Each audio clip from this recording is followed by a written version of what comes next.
누가복음 22장 31절부터 34절까지의 말씀, 우리 한 목소리로 함께 봉독하겠습니다. 시몬아, 시몬아, 보라, 사탄이 너희를 밀가부르듯 하려고 요구하였으나 그러나 내가 너를 위하여 내 믿음이 떨어지지 않기를 기도하였노니 너는 돌이킨 후에 내 형제를 굳게 하라. 그가 말하되 주여, 내가 주와 함께 오게도 죽는 데에도 가기를 각오하였나이다. 이르시되 베드로야, 내가 네게 말하노니 오늘 닭 울기 전에 네가 3번 나를 모른다고 부인하리라 하시니라. 아멘. 네, 영적 전쟁에 대한 말씀을 나눌 때 우리가 영적 전쟁을 대비하고 또 영적 전쟁에서 싸우고 우리가 피할 길을 가고 하는 것들도 너무나 중요한데, 때로는 이 영적 전쟁에서 우리가 넘어졌을 때 그때 어떻게 다시 일어나게 될 것인가, 오늘은 그에 대한 좀 말씀을 함께 나누려고 합니다. 그래서 제목을 영적 회복 탄력성이라고 함께 지어봤습니다. 그 몇 년 전부터 이 심리학 용어 중에서 유행했던 말 중에 하나가 이 회복 탄력성입니다. 회복 탄력성. 이 회복 탄력성의 핵심은 무엇이냐면, 우리가 인생을 살면서 중요한 것은 넘어지지 않는 것이 아니라 넘어졌을 때 어떻게 우리가 빨리 일어날 수 있는가, 또 넘어졌을 때 우리의 마음을 어떻게 빨리 회복할 수 있는가가 중요하다는 것이죠. 이것은 뭐 단순한 이제 강한 정신력을 의미하는 것은 아닙니다. 그러니까 우리가 넘어졌을 때 다시 일어나야 하는데, 이 다시 일어날 수 있는 힘과 목적을 우리가 가지고 있는가, 그것이 중요하다는 것을 말씀해 주고 있는 것이죠. 그러니까 우리 중에 누구도 인생을 살아가면서 넘어지지 않을 사람은 없습니다. 이사야 40장 30절에서 말씀하죠. 소년이라도 피곤하며 곤비하며 장정이라도 넘어지며 쓰러지되. 인간은 누구나 넘어집니다. 그러니까 아무리 강한 힘과 능력을 가지고 있어도, 아니 오히려 강한 힘과 능력을 가지고 있는 사람이 그것을 의지하다 보면 오히려 더 쉽게 넘어지는 것을 우리가 보게 되기도 합니다. 제 친구 아버지는 언제나 건강을 중요하게 여기시는 분이셨어요. 식단 관리를 정말 철저하게 하셨고, 또 운동도 하시면서 언제나 건강한 몸을 늘 유지하셨습니다. 그런데 어느 날 갑자기 몸이 피곤한 거예요. 그래서 병원을 가셨더니 간암 말기 판정을 받으셨어요. 그러니까 상상도 할 수 없었던 일이에요. 너무나 갑작스러웠죠. 의사도 이 친구 아버지가 어떻게 살아왔는지를 쭉 들으시면서 정말 이런 케이스는 처음 본다라고 이야기할 정도로 너무나 갑작스럽게 건강이 안 좋아지셨습니다. 뭐 술도 드시지 않으셨고 담배도 피지 않으셨고 아예 몸에 안 좋은 것들은 거의 드시지도 않을 정도로 그렇게 건강 관리를 잘하고 운동도 끊임없이 하셨음에도 그렇게 간암에 걸리셨고, 의사는 더 이상 손 쓸 방법이 없다는 그런 시한부 판정을 내렸습니다.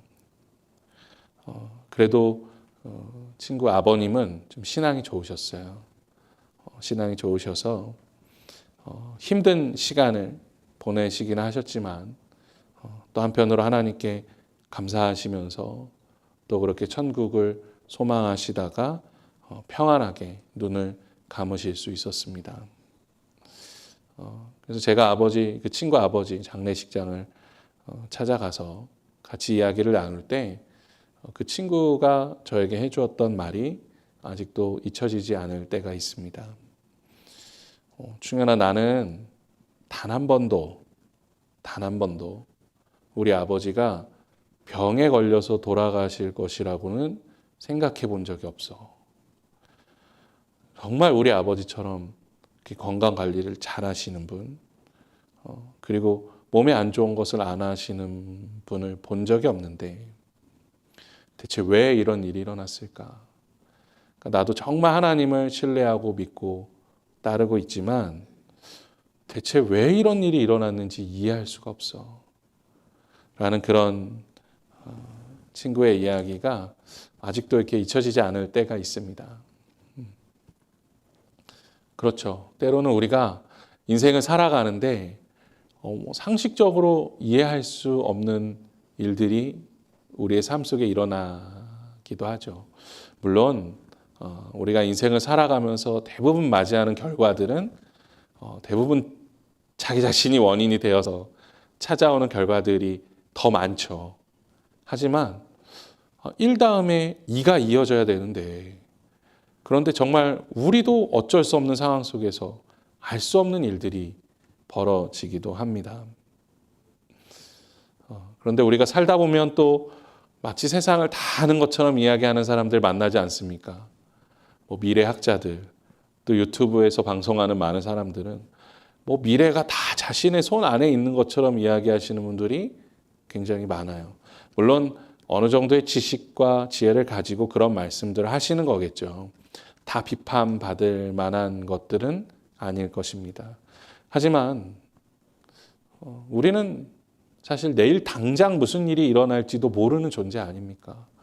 그래서 먼 미래의 일들, 뭐 10년 후의 일들, 100년 후의 일들을 우리가 막 예측하고 이게 분명히 일어날 거다라고 그렇게 살아가는 모습 보면 우리는 당장 내일 무슨 일이 일어날지도 모르는데 어떻게 이렇게 확신하며 살 수 있을까라는 생각들을 해보게 되는 것이죠. 오늘 말씀에 나오는 이 베드로는 예수님께 충성을 맹세한 사람입니다. 주님, 제가 주님을 위해서 감옥에 가거나 아니면 죽기까지 각오했습니다. 라고 이야기합니다. 미래를 알 수 없는 우리들로서 때로는 우리의 결심과 결단, 우리의 열심과 노력이 아무 소용없어지는 시간을 경험하게 되지도 않습니까? 베드로가 사실 그런 모습인 것 같아요. 이 각오하였다라는 이 말은 헬라어로 헤토이모스인데 이 헤토이모스는 그냥 내가 이렇게 해야겠다라는 결정을 한 것을 의미하는 것이 아닙니다. 철저하고 완벽하게 준비한 후에 내린 결단이에요. 그러니까 뭐 예를 들면 내일 시험이에요. 내가 시험을 잘 보겠다. 결단한다고 다 되는 건 아니잖아요. 그렇죠? 정말 그 시험을 철저하게 준비를 했어요. 정말 눈을 감고 시험을 봐도 100점을 맞을 자신이 있어요. 그 정도의 준비를 한 거예요. 그래서 내가 내일은 시험을 볼 때 100점을 맞겠다. 라는 그런 결단이 그 안에 있는 것입니다. 그러니까 지금 베드로는 가벼운 이야기를 하고 있는 것이 아니에요. 예수님을 위해서 정말 감옥에도 함께 갇힐 수 있고 만약 예수님이 죽으신다면 예수님과 함께 나도 죽을 수 있는 그 분명한 결단이 베드로 안에 있었습니다. 그것은 가볍거나 거짓말을 하고 있는 것이 아니에요. 그래서 베드로가 심지어 옷 속에 무엇을 숨기고 있었습니까? 칼을 숨기고 있었죠. 왜요? 예수님을 체포하려는 사람을 죽이려고요. 그러니까 자신이 살인자가 될 수도 있다는 결단을 베드로는 하고 있는 거예요. 이 어부 출신의 베드로가 그렇게까지 결단했다라는 것은 정말 대단한 결단이죠. 자기 생명을 내려놓는 결단입니다. 하지만 그 각오가 어떻게 됩니까? 한순간에 무너져요. 한순간에 무너집니다. 아까 보셨던 말씀처럼 소년이라도 피곤하며 곤비하며 장정이라도 넘어지며 쓰러지는 것처럼 사도 베드로는 그 자리에서 넘어집니다. 그래서 사실 우리의 결단은 때로는 믿을 만한 것이 못 돼요. 특히 영적인 문제에서는 더 그렇습니다. 내가 오직 하나님을 따른다. 내가 오직 주님의 말씀대로 살겠다. 내가 어떻게 기도하겠다. 라는 그 각오. 물론 우리가 각오하는 거 좋죠. 결단하는 거 좋습니다. 하지만 그 결단이 다 우리의 삶으로 이어지는 것은 아니에요. 누구도 자신하지 못합니다. 성경의 많은 인물들이 정말 내가 하나님을 위해서 죽겠다. 내가 하나님의 뜻대로 살겠다. 정말 많은 고백을 하지 않습니까? 그리고 그러한 성경의 많은 인물들을 보면 정말 대단해요. 진짜 그렇게 살아요. 그런데 그들도 넘어지지 않습니까? 그들도 넘어집니다. 그들의 충성은 거짓이 아닙니다. 그들의 결단은 정말 진실된 결단이에요. 그럼에도 넘어진다는 것이죠. 베드로를 생각해 보세요. 베드로는 예수님의 제자들 중에서도 가장 영향력이 있는 사람 중에 한 사람이었고 또 그 누구보다도 큰 열정을 가지고 있었죠. 주님이 베드로의 발을 씻어주려고 하자 베드로가 아이 주님 저희가 씻겠습니다. 그런데 예수님 뭐라고 하시죠? 내가 너의 발을 씻지 않으면 너랑 나는 상관이 없다. 그랬더니 베드로가 뭐라고 하나요? 주님 저를 목욕시켜 주십시오. 목욕시켜 주십시오. 이게 베드로의 결단이에요. 베드로의 결단. 그러니까 베드로는 늘 항상 그런 열정을 가지고 있었고 예수님을 향한 큰 충성된 마음이 있었고 예수님을 정말 사랑하는 사람이었습니다. 그런데 순식간에 추락해요. 순식간에 추락해요. 다시는 일어나지 못할 것처럼 이 영적 전쟁에서 패배합니다. 그런데 또 놀라운 것은 이 베드로가 어떻게 돼요? 금방 회복해요. 금방 회복합니다. 예수님 돌아가시고 무덤으로 막 뛰어가잖아요. 예수님 살아나셨다고 하니까. 또 금방 회복했어요. 제자들 모아서 갈릴리 호수로 가잖아요. 금방 회복했어요. 아니 진짜 며칠이 안 갔죠. 일주일이 안 갔습니다. 이 베드로가 이렇게 빨리 회복할 수 있었던 이유가 무엇인가? 오늘은 그 영적 회복 탄력성에 대한 말씀을 나누려고 하는 것이죠. 저는 오늘 말씀을 통해서 이 베드로가 이렇게 빨리 회복할 수 있었던 그 영적 회복 탄력성을 깨달을 수 있게 되었습니다. 사실 베드로가 예수님의 십자가 고난을 감당하기에는 그 십자가 고난 사건이 너무나 큰 시련이라는 것을 예수님도 알고 계셨던 것 같아요. 이 베드로가 정말 믿고 따르던 예수님이 십자가에 죽으시는 이 사건, 베드로가 그것을 어떻게 감당할 수 있을까? 베드로가 이미 넘어질 것을 예수님은 알고 계셨던 것 같습니다. 그래서 오늘 말씀에서 예수님께서 베드로에게 시몬아, 시몬아 이렇게 강조해서 부르실 때는 2번 부르시거든요. 시몬아, 시몬아 사단이 너를 밀가부르듯이 공격할 것이다. 밀가부르듯이. 우리는 다 아시죠? 미국에서는 제가 아직 한 번도 본 적은 없는데 한국에는 지금도 가면 시골에 가면 요런 광경들이 있어요. 예, 그 할머니께서 이렇게 이 키라는 도구죠. 이걸 들고 막 이렇게 흔드시죠. 본 적 있어요? 없어요? 미소 한 번도 못 봤어? 미소가 벌써 그런 세대구나. 이걸 한 번도 너 예은이는 너는 해봤니? 이것도 웃기네. 본 적은 없는데 해본 적은 있고. 지금도 시골에 가면 저런 모습 볼 수 있죠. 이렇게 막 이게 키라고 하죠. 키. 이거를 막 흔들어요. 곡식을 넣고. 그러면 이제 알맹이가 없는 껍데기들이 바람에 다 이렇게 흩날려 가죠. 그리고 그 곡식들에 또 무거운 이 돌, 작은 돌들이 있지 않습니까? 이거 같이 먹다가 이빨 깨지잖아요. 그렇죠? 그래서 그걸 없애기 위해서 어떻게 해요? 막 흔듭니다. 그러면 그 돌멩이들이, 흙들이 떨어져 나가죠. 이렇게. 이게 까부르는 거야. 까부르는 거. 막 위아래로 흐르고 막 흔들고 막 사정없이 막 떨어져 나가라 막 이렇게 막 다 해보셨죠, 집사님 이거? 예, 막 진짜 밀 까부르는 거예요. 막 까부르는 거. 예. 제가 살던 인천에는 이 디스코 팡팡이라는 굉장히 재밌는 놀이기구가 있었거든요. 약간 요거랑 비슷해요. 동그란 원에 이제 사람들이 올라가서 앉아 있으면 이걸 뱅글뱅글 돌리다가 막 이렇게 앞뒤로 흔들면은 사람들이 이렇게 막 뒹굴고 막 이리 뒹굴고 저리 뒹굴고 하는 그런 놀이기구인데, 저는 이제 10대 때 많이 타러 갔었거든요. 그러면 막 그 위에서 떼굴떼굴 굴러다니는 게 그렇게 재밌다고 막 좋아했어요.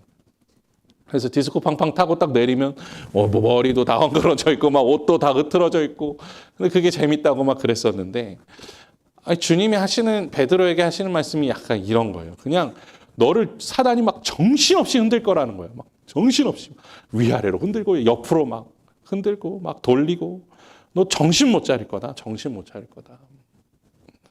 그런데 그것이 정말 베드로의 현실이 되잖아요. 베드로가 정말 예수님을 지키겠다는 마음으로 칼을 휘둘러서 유대인 종 말고의 귀를 자르는데 예수님이 어떻게 해요? 다시 붙여줘요. 그리고 야, 그만해라. 난 죽을 거다. 이렇게 어떻게 보면 이렇게 말씀하시는 거죠.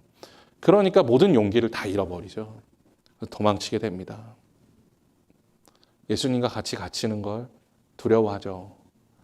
그런데도 예수님이 어떻게 되실지 궁금해요. 그래서 예수님 뒤를 조용히 쫓아가는데 사람들이 다 어때요? 다 알아봅니다. 베드로를. 그러니까 막 베드로를 공격하기 시작하는 거죠. 야, 너도 같이 있지 않았냐? 너도 예수님의 제자 중에 한 사람이 아니냐? 마치 사단이요, 이제 아무 힘도 없는 베드로를 막 잡고 막 머리채를 잡고 막 돌리듯이 계속 공격을 하는 거죠. 너도 예수를 부인해라.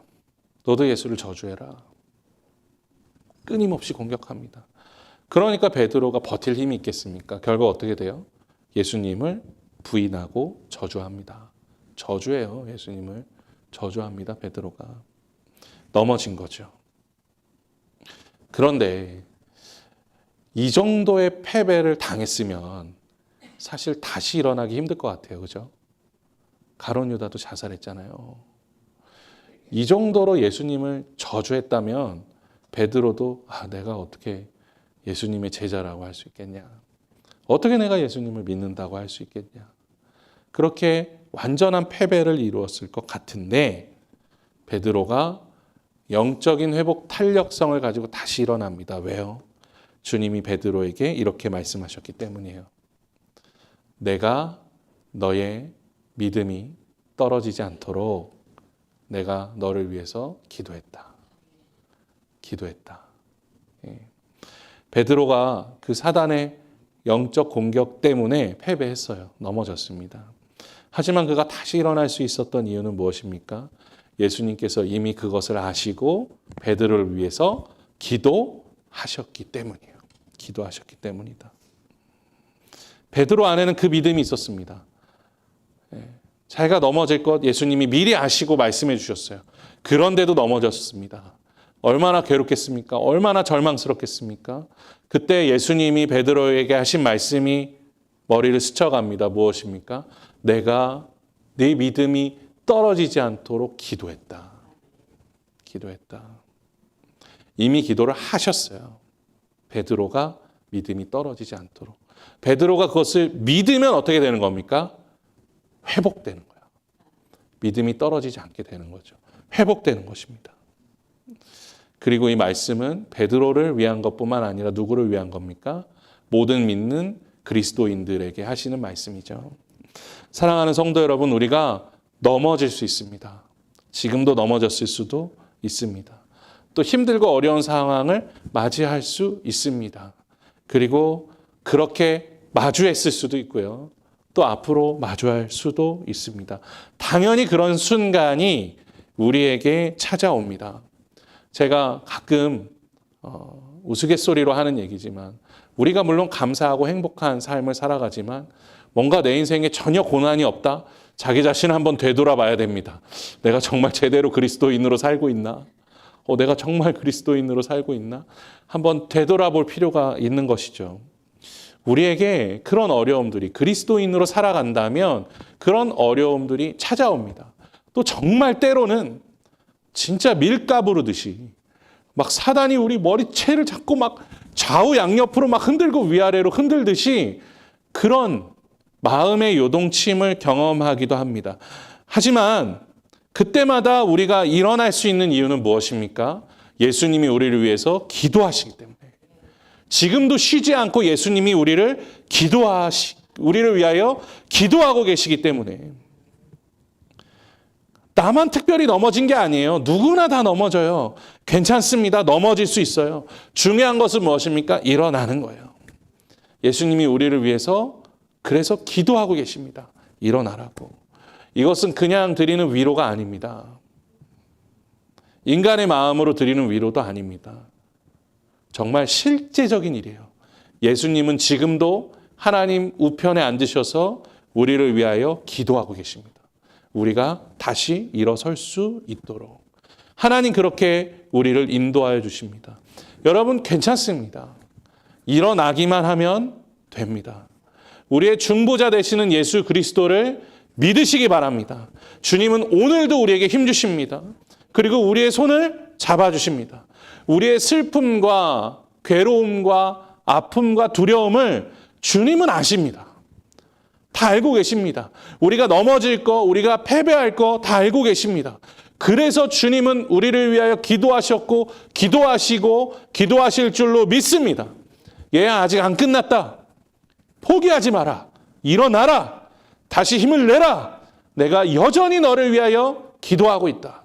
그것이 바로 예수님께서 우리에게 주시는 놀라운 축복인 줄로 믿습니다. 그것을 우리가 믿음으로 받아들일 때, 영적인 회복, 탄력성을 가지고 일어날 수 있게 되는 줄로 믿습니다. 예수님 우리를 결코 버리지 않으십니다. 예수님은 끝까지 사랑하시는 분이십니다. 예수님께서 우리를 위하여 오늘도 그렇게 기도하고 계십니다. 제가 얼마 전에 그 다니엘 기도의 영상을 하나 봤습니다. 한 인형 복화술사 교수님이 나오세요. 아마 좀 보신 분 있으실 거예요. 영상 보시면서. 이제 저 인형이 강여사예요. 강여사. 네, 강여사. 저도 좀 흉내를 내보니까 이게 될 수 있겠던데 저도 해보니까 뭐 안녕하세요. 안녕하세요. 이거 안 벌리고 저도 한번 연습해서 한번 해볼까. 여러분 안녕하세요. 이렇게 하면 되잖아요. 그렇죠? 그렇게 하시는 거예요. 이 복화술을. 그런데 굉장히 은혜롭게 저걸 잘 인도하세요. 그 조정하는 인형이 막 정말 살아있는 것 같아가지고요. 보통 이제 교회 가면 20분 정도 공연을 하시는데 그 강여사 인형한테 막 정이 들어요. 정이 들어. 말도 너무 잘하고 재미있게 하고. 그런데 마지막에 교수님께서 그 인형에서 손을 빼시는 거예요. 그럼 그 인형이 어떻게 될까요? 마치 죽은 것처럼 푹 숙여져요. 그러니까 사람들이 그걸 보면서 한숨을 쉬어요. 네. 인형극 하는 동안 진짜 정이 들거든요. 저도 보면서 정이 들더라고요. 정이 들어요. 그런데 교수님께서 그 인형의 손을 딱 빼니까 다 죽은 것처럼 가만히 있죠. 그때 교수님이 이런 말을 하시는 거예요. 손이 없으면 아무것도 아닙니다. 손이 없으면 우리는 아무것도 할 수 없습니다. 하지만 손이 있으면 우리는 할 수 있습니다. 손이 있으면 무엇이라도 될 수 있습니다. 하나님의 손이 우리와 함께 하시면 우리는 할 수 있습니다. 우리가 예수 그리스도께서 우리를 위하여 기도하셨다, 기도하신다, 기도하실 것이다 라는 그 믿음이 우리 안에 있을 때 하나님의 손이 우리를 돕는 것을 우리가 경험하게 될 줄로 믿습니다. 예수님이 우리를 위해서 기도하세요. 하나님의 손이 우리를 통하여 일하십니다. 성령님은 여전히 불안하고 연약한 우리와 함께 하시며 우리를 돕고 계십니다. 우리가 그 믿음으로 주님 앞에 나아가기를 간절히 소망합니다. 주님은 우리가 실패했다고 우리를 책망하시는 분이 아니에요. 주님은 우리가 넘어졌다고 이제 우리를 버리시는 분이 아니십니다. 주님은 늘 항상 우리와 함께하기 원하시며 우리의 손을 붙들어 주시고 오늘도 안아주시고 위로하시며 격려하시고 그래 내가 널 위해 기도한다. 사랑하는 아들아, 사랑하는 딸아 힘을 내라 라고 말씀하시는 분이신 줄로 믿습니다. 그 예수님을 믿는 믿음으로 우리가 주님 앞에 나아가길 간절히 소망합니다. 그리고 우리가 영적인 회복, 탄력성을 가지고 일어날 수 있는 또 두 번째 이유가 있습니다. 주님이 우리에게 힘 주셨을 때, 우리가 일어났을 때, 그럼 이제는 어디로 나아가야 하는가? 주님께서 우리에게 일어나야 할 목적을 주십니다. 소명을 주시죠. 제 동기 목사 중에 한 명이 밤잠이 너무 많아요. 밤잠이 너무 많아요.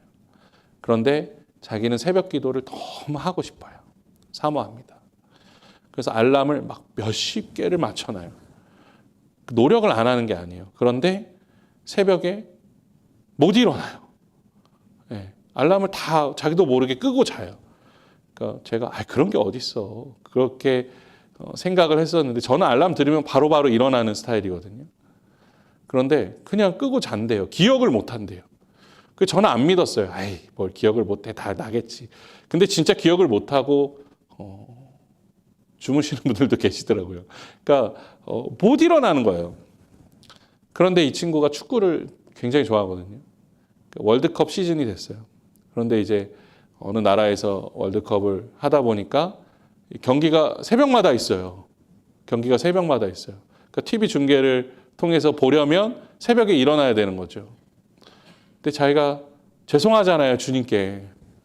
아니 맨날 새벽 예배도 안 나가고 새벽에 알람도 맨날 끄고 자는데 내가 어떻게 새벽 시간에 알람을 맞춰놓고 축구를 볼 수 있나.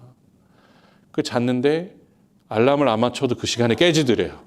그래서 축구를 막 보고 있는 자신을 보는데 갑자기 주님이 마음에 그런 마음을 주시더래요. 네가 나를 사랑하느냐. 네가 나를 사랑하느냐. 네가 나를 사랑하냐. 그 세 번의 울림이 딱 들어오더래요. 그래서 바로 TV를 끄고 씻고 새벽 예배를 갔답니다. 그래서 기도하기 시작했대요. 주님, 제가 주님을 사랑합니다. 주님, 주께서 내가 주님을 사랑하는 줄 아십니다. 그때부터요. 알람이 들리더래요. 그때부터 알람이 들리더래요. 예. 그래서 새벽기도 나가게 됐다는 거죠. 이번 고난 주간에 우리 사랑하는 성도님들에게 알람이 들리는 은혜가 함께하기를 소망합니다. 예. 목적이 바뀐 거예요. 인생에 목적이 바뀌기 시작하는 거예요. 예수님을 알면 바뀌기 시작하는 거예요. 소명이 생기는 거예요. 주님께서 넘어진 베드로에게 주신 소명은 무엇이었습니까? 오늘 말씀이 나오죠. 너는 돌이킨 후에 내 형제를 굳게 하라. 주님 주신 소명입니다. 너는 돌이킨 후에 내 형제를 굳게 하라. 베드로야, 네가 일어나야지. 그래서 너와 같은 형제들, 지금 넘어져 있는 내 제자들, 내 사랑하는 제자들, 그들에게 찾아가서 그들을 위로하고 격려하고 이제는 네가 그들의 믿음을 굳게 하는 자리로 나아가야지. 그러니까 베드로가 넘어져 있을 수 없는 거예요. 일어나야 되는 거예요. 그리고 그 자리로 나아가야 되는 것이죠. 주님께서 소명을 주셨기 때문에 일어나 그 길로 갈 수 있는 것입니다. 베드로는 제자들 중에서 어떻게 보면 가장 큰 실패를 경험한 사람이죠. 너무나 부끄럽지 않습니까? 이 제자들 앞에서 고개를 들 수가 없었을 것입니다. 하지만 그렇기 때문에 베드로만이 할 수 있는 위로가 있었어요. 넘어진 형제들에게 찾아가 이렇게 말할 수 있는 것이죠. 나를 봐라. 내가 예수님을 가장 크게 배신했다. 나는 예수님 저주했다. 그리고 예수님하고 눈이 마주쳤어. 난 그런 죄를 지은 사람이야. 그런데 주님이 그런 나를 위해서도 기도하신단다. 같이 일어나자. 같이 일어나자. 만약 베드로가 예수님을 끝까지 배신하지 않았다면 그는 초대교회 최고의 악당이 되었을 겁니다. 저는 그렇게 생각합니다. 얼마나 많은 사람들을 정죄했겠습니까? 베드로가. 그때 주님 배신했던 안드레. 그때 주님을 떠났던 우리 요한. 이러면서 물론 뭐 그렇게 됐을지 모르겠지만 상상해 보는 거죠. 뭐 베드로 눈에 딱 보이지 않습니까? 그런데 베드로가 넘어진 후에 예수님의 은혜로 다시 일어나고 이제는 그 믿음을 가지고 그의 형제들의 믿음을 세우는 일로 나아갈 수 있게 된 것이죠. 그는 제자들에게 말했을 것입니다. 나도 주님 배신했었어. 하지만 주님 나에게 약속을 주셨어. 나를 위해서 기도하고 계시다는 거. 그러니까 우리가 같이 돌아가자. 같이 일어나자. 여호와께로 돌아가자. 물론 제가 이 대사는 조금 각색하긴 했습니다. 하지만 베드로가 형제들을 함께 다시 모은 것은 사실이에요. 예수님께서 부활하신 이후에 요한복음 21장에서는 갈릴리로 모이라는 말씀을 주셨습니다. 그래서 베드로가 갈릴리 호수로 제자들과 함께 나아갑니다. 그 제자들의 무리 안에서 베드로가 여전히 리더 역할을 하고 있습니다. 그는 가장 크게 배신했지만 여전히 그의 형제들의 신뢰를 받고 있었죠. 그가 회개하여 다시 돌아와 형제들의 마음을 굳게 했기 때문입니다. 주님께서 베드로에게 그 사명을 주신 것이죠. 주님께서 배신한 제자들에게 우리 다시 갈릴리에서 만나자라고 하신 그 약속은 뼈아픈 실패를 겪은 제자들에게 주신 은혜의 초청장이죠. 너희 믿음이 바닥나고 나를 저주하고 도망치고 배신할 것 다 알지만 내가 사망 권세를 이기고 부활한 후에 너희를 징계하지 않고 다시 너희의 목자가 되어 너희를 이끌어줄게. 너희를 이 땅에서의 사명자로 다시 세워줄게. 라는 그 은혜의 초청장을 주신 것 아닙니까? 그리고 그 은혜의 초청장의 전달자가 가장 크게 배신한 베드로였던 것이죠. 때로는 주님께서 우리에게 그런 소명을 주십니다. 넘어진 것 같아요. 다시 일어날 수 없을 것 같아요. 하지만 주님께서 우리를 위하여 기도하시고 또 우리에게 더 큰 소명을 주십니다. 일어나라. 다시 나와 함께 가자. 베드로뿐만이 아닙니다. 아브라함도 모세도 여호수아도 다윗도 엘리야도 넘어지지 않은 사람을 찾기가 힘듭니다. 성경에는 그 모든 사람들이 대부분 넘어졌다라고 기록합니다. 하지만 그럼에도 그들이 위대한 믿음의 선진들이라고 불리울 수 있는 이유는 그들이 넘어지지 않았기 때문이 아니라 다시 일어나서 주님께서 주시는 더 큰 소명을 가지고 나아갈 수 있었기 때문에 성경은 그들을 믿음의 사람들이다라고 고백하고 있는 것입니다. 이 고난 주간, 주님께서 고난 받으신 이 시간들이 우리에게 다시 영적 회복이 이루어지는 시간이 되기를 간절히 소망하고 또 우리에게 주시는 소명을 우리가 깨닫는 시간이 될 수 있기를 간절히 소망합니다. 우리가 이 고난 주간 때문에 그 고난 주간 기간 동안에 그 고백으로 함께 기도하며 주님 앞에 나아갔으면 좋겠습니다. 내 안에 힘들고 어려운 것들 다 예수님께 맡겨드리고, 왜요? 예수님이 기도하고 계시니까요. 그 모든 것들 다 맡겨드리고, 또 우리 교회의 어려움들 다 예수님께 맡겨드리고, 우리는 다시 우리 안에 있는 기쁨을 회복하고 또 우리 안에 있는 은혜를 회복하며, 주님, 제가 어떻게 살아가기를 원하십니까? 제가 어떻게 주님 앞에 나아가기를 원하십니까? 저에게 사명을 주시옵소서. 그 소명을 주시옵소서. 그 믿음으로 주님 앞에 나아갈 수 있는 시간 되기를 간절히 소망합니다. 주님께서 우리에게 힘을 주실 것입니다. 주님께서 우리에게 능력을 주실 것입니다. 내가 너를 위하여 기도하였다. 너는 이제 돌이켜 내 형제를 굳게 하라. 그 믿음이 우리 안에 함께하기를 소망합니다. 그 영적 회복 탄력성을 가지고 내 삶을 다시 세울 뿐만 아니라 우리의 가정과 우리의 교회와 또 우리가 밟는 모든 땅 위에 그 은혜의 기초를 다시 세우는 능력이 우리 모든 사랑하는 성도님들과 함께 하기를 주님의 이름으로 간절히 축원합니다. 예, 우리 함께